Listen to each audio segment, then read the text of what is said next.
Reparations for Descendants of Enslaved Africans, History, Models, and the Road Ahead. A solo podcast deep dive into the U.S. and global debate on reparatory justice. Hello, and welcome to History in the Present, the podcast where we unpack complex issues shaping our world. I'm your host, DFG, the man with the golden voice, the lady's choice, and smooth as a Rolls Royce. Today, we're diving into one of the most debated, misunderstood, and necessary topics in America's ongoing struggle for justice: reparations for the descendants of enslaved Africans. We'll journey through the meaning of reparations, examine international and U.S. perspectives, explore California's groundbreaking model, compare federal proposals, and break down eligibility frameworks, including a promising hybrid approach. Whether you're just tuning into this debate or have followed it for years, I promise clarity, context, and a thoughtful narrative. Here's our roadmap. First, we'll define reparations and set the global stage. Then we'll trace the history, spotlight current U.S. proposals, dissect eligibility models, and outline the real-world challenges. By the end, you'll have an understanding of not just the why and how of the reparations, but what they could mean for the future of American justice. Let's get started. What reparations mean? So, exactly what are reparations? In simple terms, reparations are efforts to make amends and provide remedy for serious harm. International human rights law recognize reparations to address violations like slavery, acknowledging both the pain caused and the ongoing impacts of injustice. Globally, reparations can take many forms: financial compensation, land restitution, educational programs, improved healthcare, and even public apologies.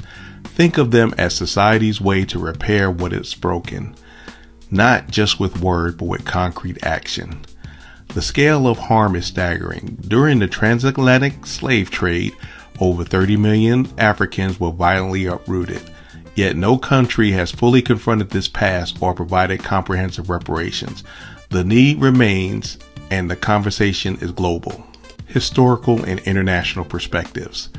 Let's rewind to the earliest reparations petitions in U.S. history. In 1783, Belinda Sutton, a formerly enslaved woman in Massachusetts, petitioned for a pension from her enslaver's estate, a reminder that the right for redress began centuries ago. Fast forward, grassroots organizations like the ADOS Advocacy Foundation today push for reparations specifically for Americans descendants of slavery, highlighting the racial wealth gap that has persisted since emancipation. Internationally, the United Nations has repeatedly called for reparatory justice for Africans and their descendants, framing it as human rights obligation rather than charity. Caribbean nations, through CARICOM, demand reparations from former colonial powers, focusing on development aid, debt cancellation, and cultural recognition. Human Rights Watch echoes that reparations are a legal and moral duty to repair centuries of exploitation. U.S. proposals and initiatives. Let's bring it home to the United States, where reparations proposals have multiplied, but differ in scope, detail, and ambition. Federal level proposals include the Reparations Now resolution reintroduced in May of 2025, which calls for trillions of dollars in reparations to Black Americans. Another House Resolution 414 states that the U.S. has a moral and legal obligation to provide reparations for slavery and its lasting harms. National organizations like the NAACP have outlined policy recommendations, direct payments, housing assistance, healthcare equity, and education funding to close the racial gaps. State and local initiatives are emerging as well. California's Reparations Task Force completed its work in 2023, recommending monetary compensation, housing grants, debt relief, and formal apologies, setting a national precedent. Illinois and North Carolina have considered cash payments and community development programs. Evanston, Illinois launched a housing grant program for Black residents harmed by discriminatory policies. Institutional efforts are underway also. Universities like Georgetown have offered scholarship or financial aid to descendants of enslaved people connected to their history. Key features and arguments. What do these proposals look like? One could be direct cash payments, a lump sum or ongoing payments to eligible descendants. 2. Housing and land grants, addressing exclusion from property ownership. 3. Debt relief and tax credits, targeting wealth inequality. 4. Education and scholarships, expanding access to higher education. And 5. Healthcare equity programs, tackling disparities in health outcomes. But the debate is heating. Arguments for reparations include 1. Addressing the racial wealth gap and systematic inequality. 2. Fulfilling moral and legal obligations to descendants of enslaved people. 3. Promoting healing and reconciliation. Arguments also cite practical challenges in identifying beneficiaries, political resistance and fears of division, and concerns about economic feasibility. Amid these debates, one state stands out for its comprehensive approach, California. Look at California's model. Let's zoom in on California, where the Reparations Task Force delivered a landmark report in June of 2023. The recommendations behind direct compensation, systematic reforms, and symbolic measures like apologies. Key recommendations include direct financial compensation to eligible Black Californians, those who could trace their lineage to enslaved ancestors who suffered discriminatory policies in housing, policing, and healthcare. Housing and land restitution via grants, subsidies, and compensation for unjust land seizures and housing discrimination, including redlining and eminent domain. Debt relief and tax credits to close the racial wealth gap. Education programs, scholarships, tuition assistance, and curriculum reforms to ensure accurate teaching of slavery and racial discrimination. Health care equity, expanded access to medical care, mental health services, and targeted programs for health disparities. A formal state apology via legislative resolution and criminal justice reform to reduce racial disparities in policing and incarceration. Eligibility criteria twofold: lineage-based, descendants of enslaved Africans, and harm-based, those harmed by state policies. Applicants must show California residency during periods of harm and provide documentation, genealogical records, census data, and evidence of harm. Compensation models are detailed. Estimated payouts range from hundreds of thousands to over 1 million, depending on documented harm and residency history. For example, housing discrimination could mean up to $148,000 per person. Over policing, about $115,000. Health disparities around $13,000, and unjust property seizures at $77,000, potentially totaling $1.2 million for those with multiple harms. Yet, California faces a $73 billion budget deficit, making direct payments politically and financially tricky. Lawmakers may prioritize non-cash reparations like housing grants, debt relief, and health care programs instead. Still, California's model is a blueprint, demonstrating how a state can qualify harm, set eligibility standards, and spark a national conversation. Let's look at nationwide implementation, a California-style federal plan. What would it take to scale California's approach nationwide? A federal plan could combine lineage-based eligibility, targeted compensation for documented harms, robust non-cash benefits, and a permanent federal agency to administer and evaluate the programs.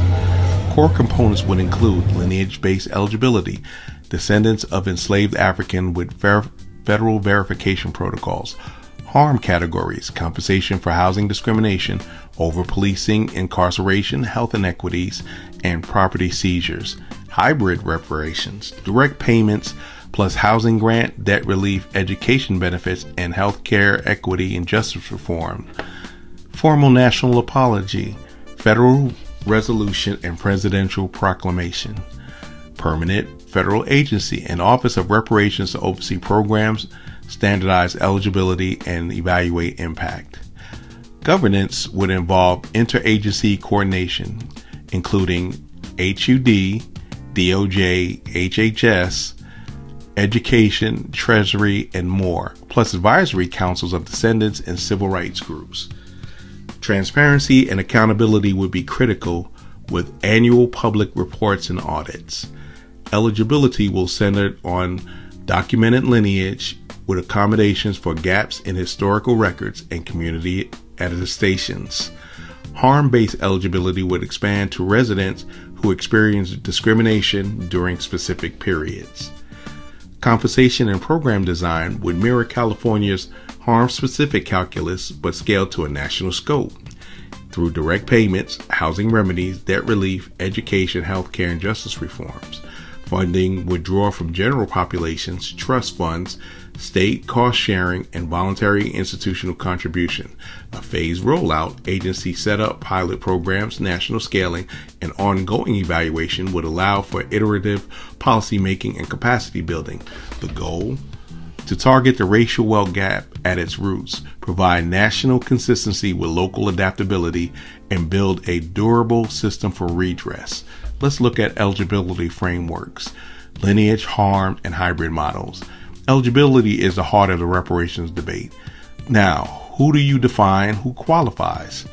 Lineage-based models focus on descendants of enslaved Africans, those who can trace their ancestry to people enslaved in the U.S. before 1865. Verification usually involves genealogical records, census data, and family documentation. Harm-based models expand eligibilities to individuals who suffer from specific discriminatory policies, redlining, housing covenants, property seizures, over-policing, mass incarceration, and health disparities. Hybrid models blend both approaches. For example, California's model combines lineage and harm, requiring proof of ancestry and/or documented harm during residency in the state. Federal proposal like H.R. 414 lean toward broad lineage eligibility with fewer residency or harm-based restrictions. California's plan is more restrictive and harm-specific. Federal proposals are more inclusive but complex to administer. The challenge is finding a balance between precision and broad recognition. The hybrid model explained. Let's break down the hybrid model. A promising approach that blends broad lineage eligibility with supplemental harm-based reparations. The eligibility framework would be all descendants of enslaved Africans qualify, no residency restrictions. Additional compensation tiers for those who can document harm in specific categories: housing discrimination, over-policing, health disparities, and employment discrimination. Compensation structure. Base reparations would be a lump sum or annual payments to all verified descendants. Supplemental reparations, extra payments or benefits for those with documented harm in specific categories. For example, a descendant who lived in a redline neighborhood receives both base payment and housing specific compensation. Administration. A federal office of reparations would manage eligibility, payments, and programs, working with other agencies to deliver non-cash benefits. Verification will use a national genealogical registry and federal state archives with community attestations for incomplete records. Program categories: direct payments, base plus supplemental tiers, housing remedies, debt relief, education benefits, health equity, criminal justice reform, and a national apology. Funding and implementation. A reparations trust fund phased through rollout and ongoing evaluation would ensure its sustainability and adaptability. How it works. Everyone in Tier 1 qualifies if they can prove lineage. Tiers 2 through 5 provide supplemental reparations for specific harms. Benefits are stackable. Anyone who qualifies for several tiers receives multiple forms of redress. This approach ensures broad recognition of the shared legacy of slavery while tailoring remedies for those harmed by specific injustices. It's inclusive, precise, and flexible. Challenges and considerations. No model is perfect. Documentation challenges abound. Many records of enslaved people were destroyed or never kept. Generational impact means reparations must be addressed inherited disadvantages, not just direct victims. funding is a major hurdle, especially within state and federal budget constraints. Political feasibility requires sustained advocacy, legislative negotiation, and institutional capacity building. But the shift is real. The debate is moving from should reparations happen to how should they be designed and implemented. California's blueprint and national proposals offer hope, but also set the stage for tough questions. In conclusion, reparations for descendants of enslaved Africans are more than political debate. They're a test of America's commitment to justice, equality, and healing. The models emerging today, state, federal, and hybrid, are steps towards reckoning with past and building a fairer future. If implemented thoughtfully, reparations can target the racial wealth gap at its roots, provide national consistency with local adaptability, and create a durable system of redress. The path is long, but the destination, true recognition and remedy for centuries of harm, is worth pursuing. Thank you for joining me on this deep dive. If you have thoughts, stories, or questions, I'd love to hear from you. Reach out on my social media or at my YouTube page. And if you want, I can draft a concise federal bill outline for you. Just let me know. This is DFG. If you can't laugh at yourself, find somebody else to laugh at, and we'll see you next time.